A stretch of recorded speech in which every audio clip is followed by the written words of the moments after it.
December 19th, Daily Devotional, Lift 'em Up by Ellen G. White. The Transformation of Grace. The end of all things is at hand. Be ye therefore sober, and watch unto prayer. 1 Peter chapter 4, verse 7. Christ is pleased when his people manifest solidity, strength, and firmness of character, and when they have cheerful, happy, hopeful dispositions. Says Peter, gird up the loins of your mind, be sober, and hope to the end for the grace that is to be brought unto you at the revelation of Jesus Christ. 1 Peter chapter 1, verse 13. Here is a lesson for us to learn.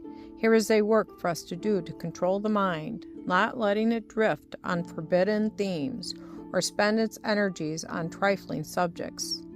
The end of all things is at hand. Be ye therefore sober, and watch unto prayer. 1 Peter chapter 4, verse 7. We are not only required to pray, but to guard the words and actions, and even the thoughts, to watch unto prayer. If the mind is centered upon heavenly things, the conversation will run in the same channel.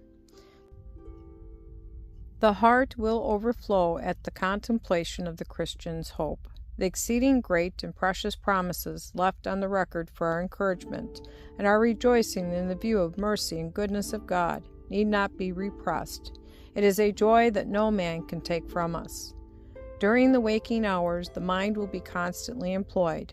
There may be some spasmodic flashes of thought, but the mind is not disciplined to steady, sober reflection. There are themes that demand serious consideration. There are those connected with the great plan of redemption, which is soon to be finished. Jesus is about to be revealed in the clouds of heaven, and what manner of characters must we have to enable us to stand in that day?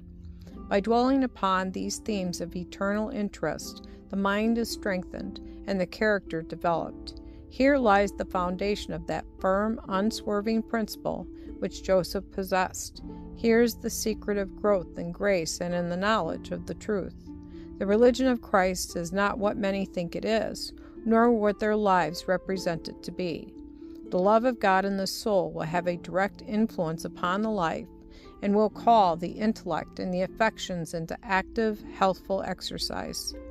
The child of God will not rest satisfied until he is clothed with the righteousness of Christ and sustained by his life-giving power. When he sees a weakness in his character, it is not enough to confess it again and again. He must go to work with determination and energy to overcome his defects by building up opposite traits of character. He will not shun this work because it is difficult. Untiring energy is required of the Christian, but he is not obliged to work in his own strength.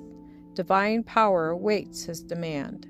Everyone who is sincerely striving for the victory over self will appropriate the promise, "My grace is sufficient for thee." 2 Corinthians chapter 12, verse 9.